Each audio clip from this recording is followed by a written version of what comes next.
को सबसे पहले नमन। साथ ही हमारे मंच पर विराजमान तमाम समाज के उद्धारक, समाज के सुधारक और हमारी आजादी के लिए और हमारे हक अधिकारों के लिए लड़ने वाले तमाम मेरे पुरखों को शत शत नमन जोहार करता हूं। आज के मौके पर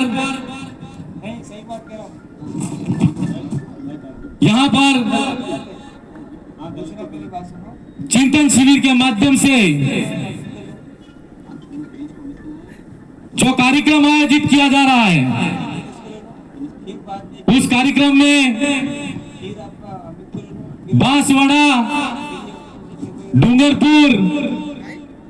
और यहाँ के क्षेत्र के स्थानीय खेरवाड़ा के तमाम वडील युवा साथी और मेरी मातृशक्ति, मेरी बहनों, आप सबको मेरी ओर से और मेरी विधानसभा की जनता की तरफ से बहुत बहुत क्रांतिकारी जोहार। वक्तागण आए, अपनी अपनी बात रखी, आप सब सुन रहे हो,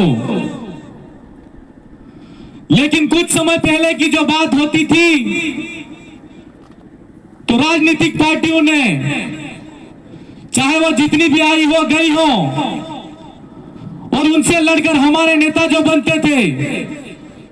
उन लोगों ने हमारे समाज के अंतिम सिरे तक जो बैठने वाला भाई है, उस भाई को और उस बहन को और उस युवा साथी को अपने हक अधिकार के बारे में नहीं बताया। अभी हम देखते आ रहे हैं कि कुछ समय से जिस तरीके से यहां पर जो मध्य प्रदेश, गुजरात और राजस्थान के अंदर ही नहीं, पूरे भारत देश के अंदर आदिवासी युवा हो, चाहे वो वडील हो, चाहे मेरी मातृशक्ति हो या बहन हो, उन सब के अंदर जो क्रांतिकारी भावना आई है, वो भावना वाकई में देखी जाए तो अच्छे अच्छे जो बरगद के पेड़ जो राजनीतिक रूप में स्थापित थे, उन बड़ों के पेड़ को उखाड़ के फेंक दिया। यह ताकत आदिवासी परिवार की ताकत है। आप सब यहां पर विराजमान हो, यहां पर पुरखों की लड़ाई की बात करें तो आज के मौके पर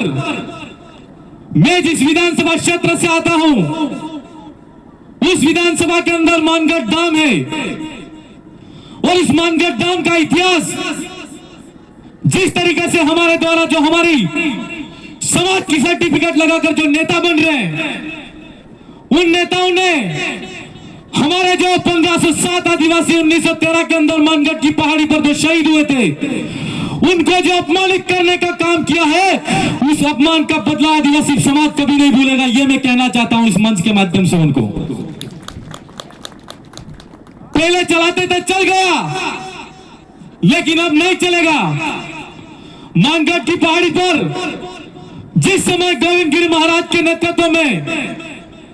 हमारे जो आदिवासी भाई थे, वो इकट्ठा होकर आदिवासियों के लिए स्वराज्य की मांग कर रहे थे, तो अंग्रेजी हुकूमत ने वहां पर चढ़ाई करके अंग्रेजों ने गोली मारी थी। तो हम जो मन्ना लाल जी रावत सांसद हैं, उन्होंने परसों एक स्टेटमेंट दिया कि एनसीईआरटी की पुस्तक के अंदर जो आदिवासी समाज का जो इतिहास लिखा जा रहा है, इसमें परिवर्तन होना चाहिए। मैं आज समाज के जादव और चिंतन शिविर के माध्यम से उनको कहना चाहता हूं, और सोशल मीडिया, व्हाट्सएप के माध्यम से या मीडिया के जो साथी हैं, वो यहाँ पर छापे कि उन्होंने जो स्टेटमेंट दिया है वो पाठ्यक्रम बदलने की बात करते हैं, और आदिवासी समाज ने अगर ठान लिया तो निश्चित तौर पर पाठ्यक्रम की बात छोड़ो, आपका इतिहास मिट जाएगा। ये मैं कहना चाहता हूं। हमारे इतिहास को मिटाने की हिम्मत किसी में नहीं है। जो हत्याकांड 1913 में हुआ और 1992 के अंदर हमारे क्षेत्र के एक पीएचडी होल्डर साथी थे, उन्होंने पीएचडी के माध्यम से यहाँ पर उन्होंने जो आदिवासियों का इतिहास, मानगढ़ का इतिहास उन्होंने लिखा, तब जाके यहाँ के लोगों को और पूरे देश के लोगों को पता चला कि जलियांवाला बाग हत्याकांड से पहले भी नरसंहार इससे भी बड़ा हुआ था, वो मानगढ़ की पहाड़ी पर हुआ था। ये कोई छोटी बात नहीं है। और आज कोई अगर राजस्थान की विधानसभा में जाकर या कोई हमारा राजकुमार जी लोग जो संसद में जाकर हमारे आदिवासियों के इतिहास के बारे में लिखने के लिए एनसीईआरटी को कहते हैं या लेटर लिखते हैं, तो एक हमारे ही भाई को जो हमारे समाज का होते हुए आदिवासियों के इतिहास को मिटाने के लिए लेटर लिखते हैं, तो बड़ी शर्मनाक बात इससे कोई नहीं हो सकती। हम ये कहना चाहते हैं, आप इतने संवैधानिक पद पर बैठे, पूर्व में प्रशासनिक पद पर बैठे, किस सर्टिफिकेट को लगाकर बैठे थे, ये हम उनसे पूछना चाहते हैं। आज ये आदिवासी समाज देख रहा है, आदिवासी समाज का युवा देख रहा है। और मन्नालाल जी रावत से मैं पूछना चाहता हूं कि आप जिस पार्टी से आते हो, राष्ट्रभक्ति की बात करते हो, देशभक्ति की बात करते हो, 1913 के अंदर जो नरसंहार हुआ, उस नरसंहार के अंदर हम पूछना चाहते हैं उस देशभक्ति पार्टी से, और आपसे भी पूछना चाहते हैं कि डूंगरपुर का राजा कौन था, बांसवाड़ा का राजा कौन था, और संतरामपुर का राजा कौन था, यह हम आपसे पूछना चाहते हैं। जब हत्याकांड हुआ तो वहां पर जो फौज लगी थी वो मेवाड़ पीर कोर, उस मेवाड़ पीर कोर की स्थापना किसने की थी? राजपूत रेजिमेंट जो बना था, वो राजपूत रेजिमेंट कौन था, ये पूछना चाहते हैं। और आज जिस देशभक्ति की आप बात करते हो,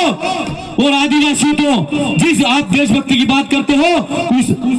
आदिवासी तो उस देशभक्ति से पहले भी लड़ाई लड़ने वाला आदिवासी समाज है। और आज हम हमारे समाज का जो इतिहास लिखा जा रहा है और हमको देशभक्ति का पाठ पढ़ा रहे हो आप, सोचने वाली बात है मेरे भाइयों। आज जिस तरीके से नागपुर से सेंटर चलता है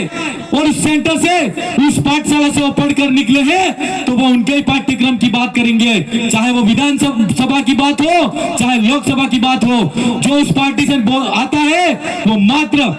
आरएसएस की जो विचारधारा की बात करता है, वो आदिवासी समाज की विचारधारा की बात नहीं करता है। आज हम इस मौके पर कहना चाहते हैं कि आज हमारे इतिहास के बारे में अगर छेड़छाड़ी करने की बात करते हैं, तो राजस्थान की सरकार को भी कहना चाहते हैं कि राजस्थान की विधानसभा जब चले तो आदिवासियों का जो इतिहास लिखा जा रहा है उसको एक अक्षर को भी मिटा के देख लेना। हम संसद के अंदर क्या करते हैं और विधानसभा के अंदर क्या करते हैं, आपको पता चल जाएगा।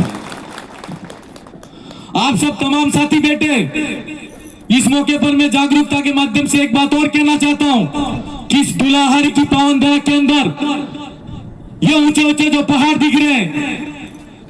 ये जो हसीन वादियां दिख रही हैं, उन हसीन वादियों को आप देख रहे हो, वहां पर रहने वाला जो आदिवासी समाज है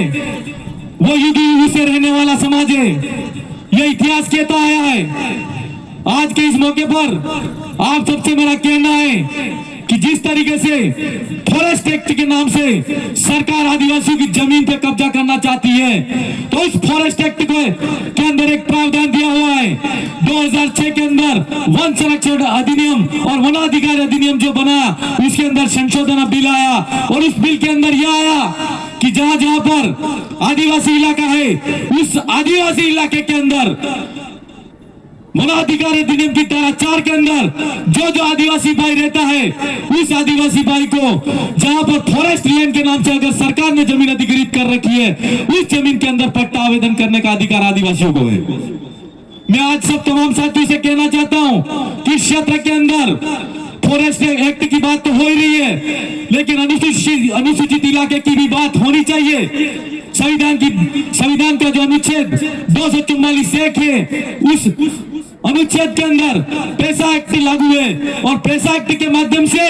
एक प्रावधान लागू है जिसको हम कहते हैं ग्राम सभा।